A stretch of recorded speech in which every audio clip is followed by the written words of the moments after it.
All right, welcome back, good people. On this video, I'm titling it The Paradox of Choice. I did some research this week with a guy by the name of Barry Schwartz, and I'm going to read quickly his book about a book he wrote called The Paradox of Choice. It goes, while more is less, in his 2004 book by American psychologist Barry Schwartz, Schwartz argues that eliminating consumer choices can greatly reduce anxiety of shoppers. So, in other words, his premise is that we have too many choices, right? So the less is better, right? Although, you know, the more options you have, the better. At least that's the way my mind works. That's where you have, you know, your greatest effect is when you have more choices. But Schwartz says no. So I'm going to read on. Autonomy and freedom of choice are critical to our well-being, and choice is critical to freedom and autonomy. Nonetheless, though, modern Americans have more choices than any group of people ever has before, and thus, presumably, more freedom and autonomy. We don't seem to be benefiting from this psychologically. Schwartz assembles his argument from a variety of fields of modern psychology that study how happiness is affected by success or failure of goal achievements. Schwartz compares the various choices that Americans face in their daily lives by comparing the selection of choices at a supermarket to the variety of classes at an Ivy League college. There are now several books and magazines devoted to what's called the voluntary simplicity movement. Its core idea is that we have too many choices, too many decisions, too little time to do what is really important. Schwartz maintains that it is precisely so that we can focus on our own wants that all these choices emerged in the first place. So, how we choose. Schwartz described that a consumer strategy for most good decisions will involve these steps. Step 1, figure out what our goal or goals. The process of goal setting and decision making begins with the question, what do I want? When faced with the choice to pick a restaurant, a CD, or a movie, one makes their choice based upon how one would expect the experience to make them feel, expected utility. Once they have experienced that particular restaurant, CD, or movie, their choice will be based upon a remembered utility. To say that you know what you want, therefore, means that these utilities align.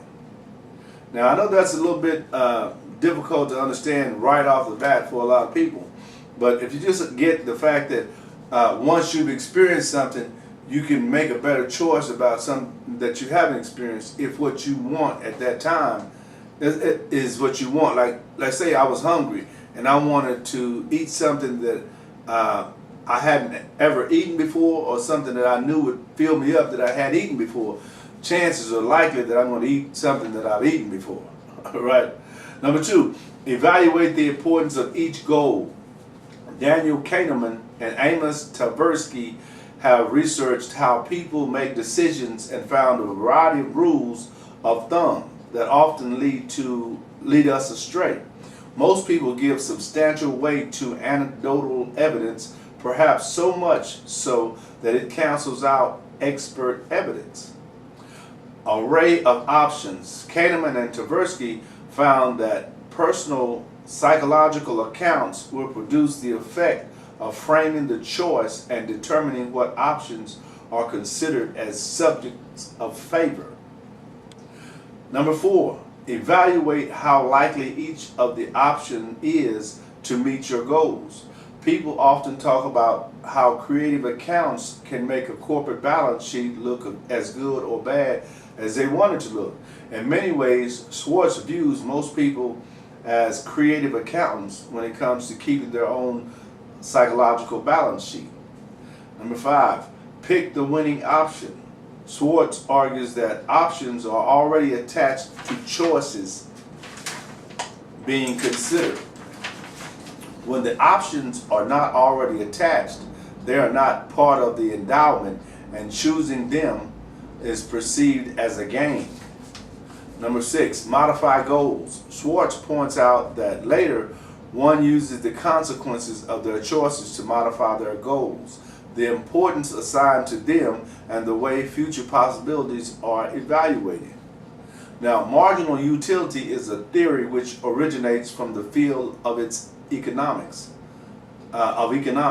It suggests that every decision we make is based on getting the greatest potential benefit, known as marginal utility, from the choice of the optimal decision that we make.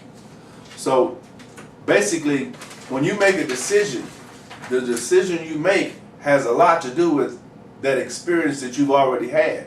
So if you hadn't had the experience of jumping in the ocean before, chances are you won't just jump in the ocean until you kind of get your mind ready, right? Because it's a first. It's like when you do something for the first time, like when you start a business, when you decide to jump in this entrepreneurial world and say, I'm going to start and have my business, there's a lot of things you don't know.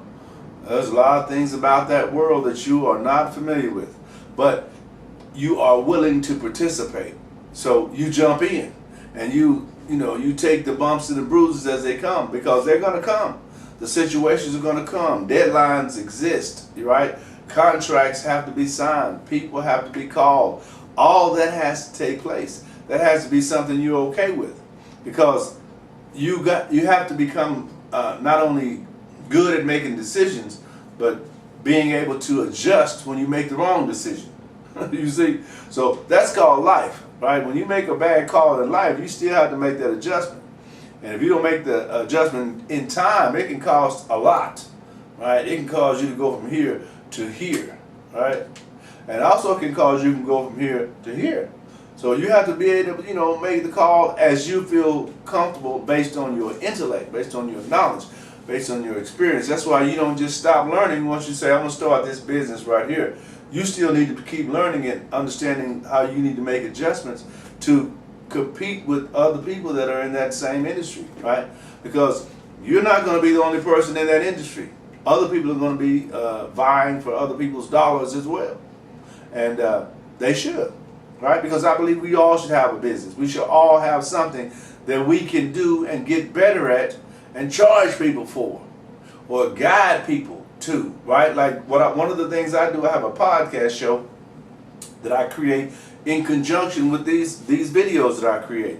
Now, from time to time I'll do interviews. From time to time I'll have interviews share their information. Interviewees share their information about what they do. But for the most part, the system that I have in place is automatic. So when I do the research during the week and create these topics to talk to you guys about, when I do my podcast show on Monday, I talk about the same thing, verbatim, right? I add little nuances of me in there, right? Because, it's me. But that part is already set in. And then I have blogs that I create in line with these videos, right?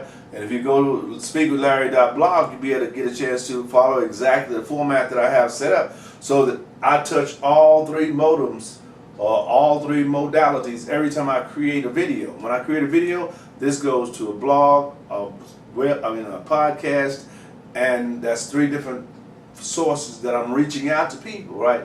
Letting people know who I am. And over time, understand that, over time, you cannot deny what's been done, right? That's why you have to become consistent when you decide to do something. And you want it to be as comfortable for you as possible. You want it to flow, right? So that, okay, this is my video day. I got to create 5 videos. I've already done the research. I just get in front of the camera and share, right? Share a little bit of what I've researched, and then put a little me in there. And then job done, mission accomplished. Next, right? And it's something that you love. If it's something that you love doing, it's not work, and you're getting paid for it. You're getting better at it. And the better you get at it, the more the pay goes, right? And the more products you create, the more the pay goes, right? And this is your life. Wow. How cool is that, right? All right, like these videos, share these videos, and I'll see you on the next video.